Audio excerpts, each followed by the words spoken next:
ఇది నాకు అర్థమవుతుంది. అభివృద్ధి గురించి మాట్లాడాలనుకున్నాను అసలు నీకు కానీ మీ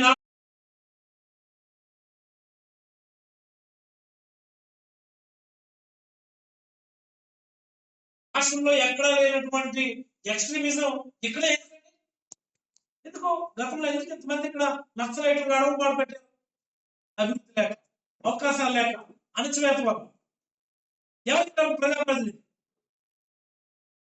ఎవరికి ఈ ప్రాంత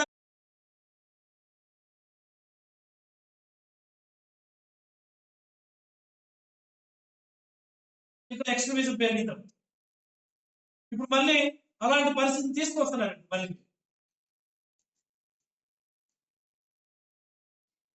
ప్రశ్నిస్తూనే ఉంటాం, మళ్ళీ మళ్ళీ చెప్తున్నాం. అరవకు, సమాధానం చెప్పు. మేము ప్రశ్నిస్తూనే ఉంటాం. ఇలాంటి పిచ్చి అరుపులకి భయపడిపోయే వారైతే ఎవరు లేరని. అవినీతి అంటున్నాం కదా, చర్చ వేదిక పెట్టి అవినీతి ప్లస్ అభివృద్ధి రెండు గురించి కూడా మనం చర్చ. ఇదే మీడియా మిత్రులు అందరూ వస్తారు.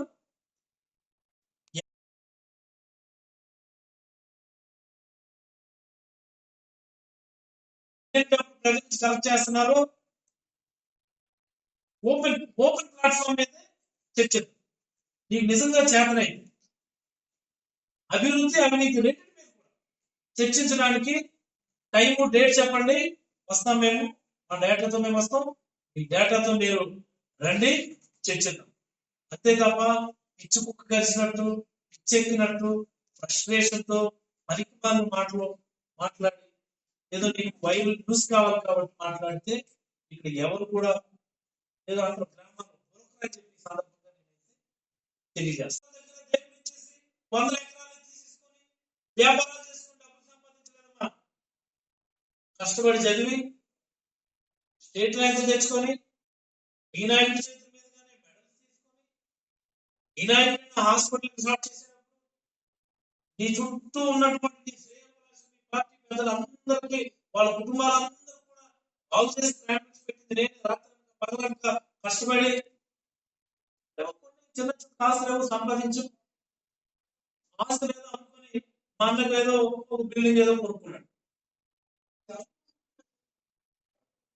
బిల్డింగ్ కొనుక్కోకూడదు ఇంకా. అండర్స్టాండ్. డాక్టర్ పనిచేస్తాను, పనిచేస్తాను. మరి 7 డాక్టర్లు రూపాయలు సంపాదించుకోరా, వ్యాపారం చేసుకోరా? Heart life sciences heart life sciences ముందు సీడ్స్ ఇలాంటి పరిజ్ఞానాలు విమర్శిస్తున్నారని ఆపిస్తారు. ఇలాంటి సైకోపాథిక్ యాటిట్యూడ్ కలిగిన వాళ్ళు నన్ను విమర్శిస్తున్నారని ఆపిస్తారు. సీడ్స్ లైఫ్ సైన్సెస్ కూడా ఆపిస్తారు, హార్ట్ లైఫ్ సైన్సెస్ కూడా ఆపిస్తారు.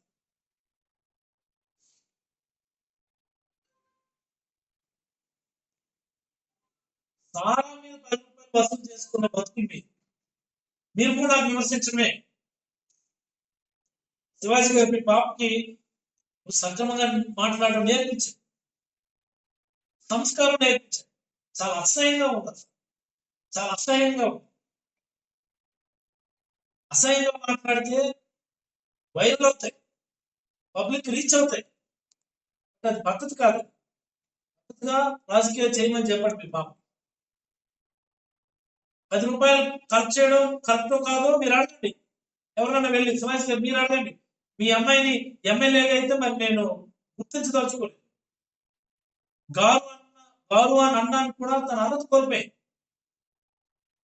ఇంత పనికిమాలిన ఎమ్మెల్యే, ఇంత సంస్కారహీనమైన ఎమ్మెల్యే నాకు తెలిసి రాష్ట్రం కాదు దేశం. ఎప్పుడు కూడా నువ్వు మీ తాతగారి పేరు చెప్పుతామా, నీ భాషకి నీ ఫ్యామిలీ బ్యాక్గ్రౌండ్ కాస్త మ్యాచ్ అవ్వడం. నీ ఫ్యామిలీ బ్యాక్గ్రౌండ్ ఏంటి, భాష. ఇది ప్లస్ అలాంటి వాళ్ళకేమో నేను ఇక్కడ కూర్చొని సమాధానం చెప్పాను. అభివృద్ధి అభివృద్ధి చేసిన నాకు అర్థమవుతుంది. నాన్నగారు కలిపి ప్రాంతం చేసిన నిన్న వాడు ప్రెస్ లో మాట్లాడిన మాటలు మా వాళ్ళు ఎవరో కొద్దిసేపు చూపించారు. నాకు తెలిసి ఆవిడ గారు అనేటటువంటి పదానికి it's not all fit for గారు అనిపించుకోవడానికి ఎలా ఇచ్చుకుంటూ కలిస్తే ఎలా మాట్లాడుతున్నారు అలా ఆ బజార్ భాష మాట్లాడలేదు. అంత నీచంగా అగౌరవంగా నాకు అనిపిస్తుంది. ఈవిడైనా గౌతరంగా మానవరాలు, ఈవిడైనా మా మాజీ ఎమ్మెల్యే మాజీ మంత్రి గౌతు శివాజీ గారు నాకు అనిపిస్తుంది. గౌతురాజన్ గారు చాలా గౌరవంగా రాజకీయం చేస్తారు. శివాజీ గారు అభివృద్ధి చేయని ప్రాంతాన్ని గౌరవంగా రాజకీయం చేస్తారు. అంత నీచంగా ఆయన ఎప్పుడు మాట్లాడడం ఉండదు. మరి భాష ఏంటి భాష? ఎందుకంత ఫ్రస్ట్రేషన్? ఎందుకంత ఫ్రస్ట్రేషన్? నాకు తెలిసి మొన్న మేము మీ పార్టీ వాళ్ళే సర్వే చేయించుకున్నాను. 72 మంది ఎమ్మెల్యేలు తీవ్ర వ్యతిరేకుతుంది. అందులో కొంతమంది తీవ్ర వ్యతిరేకుతుంది.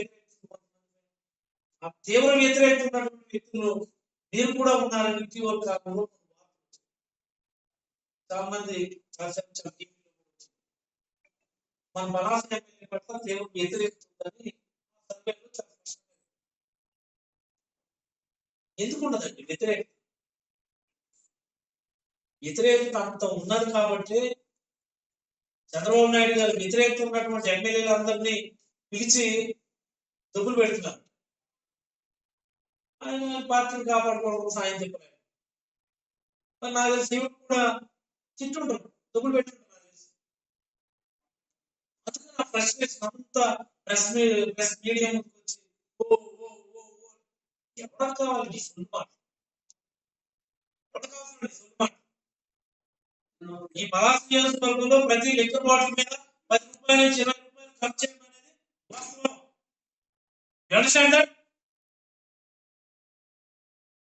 ఆ రోజు కూడా ప్రెస్ మీట్ లో చెప్పింది అదే. నీ ఇన్వాల్వ్మెంట్ లేకపోతే ఆపించాను, లేదా నీ ఇన్వాల్వ్మెంట్ ఉంది అని మేము అనుకుంటాం. దీన్ని అమౌంట్ ట్యాక్స్ అంటారని పవన్ కళ్యాణ్ గారు, దీన్ని అమౌంట్ ట్యాక్స్ అంటారని పవన్ కళ్యాణ్ గారు చెప్పారు. పవన్ కళ్యాణ్ గారు చెప్పారు 14 నుంచి 19 ముఖ్యమంత్రిగా ఉన్న కాలంలో చివరి సంవత్సరం 18-19లో కూడా హ్యూమరైజ్ డేటా నేను చూపిస్తాను. ఇది మీకు ఎలా చేస్తే 78,61,899 78,00,000. ఇది చాలా ముఖ్యమైనటువంటి ప్రీ ప్రైమరీ అంటే ఫస్ట్ వాళ్ళు ఎంతమంది ఉన్నారు? సుమారుగా ఆంధ్రప్రదేశ్ సంబంధించి 5,96,000 పైన 6 లక్షలు అనుకుందాం. 6 లక్షల మంది ఉన్నారు. చాలా క్లియర్.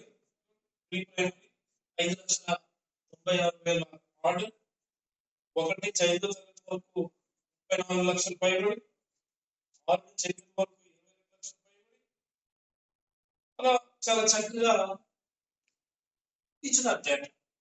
1,86,000. మనం వచ్చిన తర్వాత అంగన్వాడీని ప్రీ స్కూల్స్ మార్చారు కాబట్టి అనేక మంది ఎన్రోల్మెంట్స్ చేస్తున్నారు. అందుకని 19-20కి 23-24కి 19-20 ఎంతమంది ఉన్నారు? 20 సంవత్సరాల అభివృద్ధి మీరు తెచ్చిపెట్టుకోండి. మా 5 ఏళ్ళ అభివృద్ధి నేను తెచ్చి చూపిస్తాను. ఆయన ఛాలెంజింగ్. 40 సంవత్సరాలు ఇన్ని అభివృద్ధి కార్యక్రమాలు చేస్తే మీరు చెప్పుకోండి. 5 ఏళ్ళు ఇదిగో మేము ఇన్ని చేసామని చెప్పి నేను చూపిస్తాను.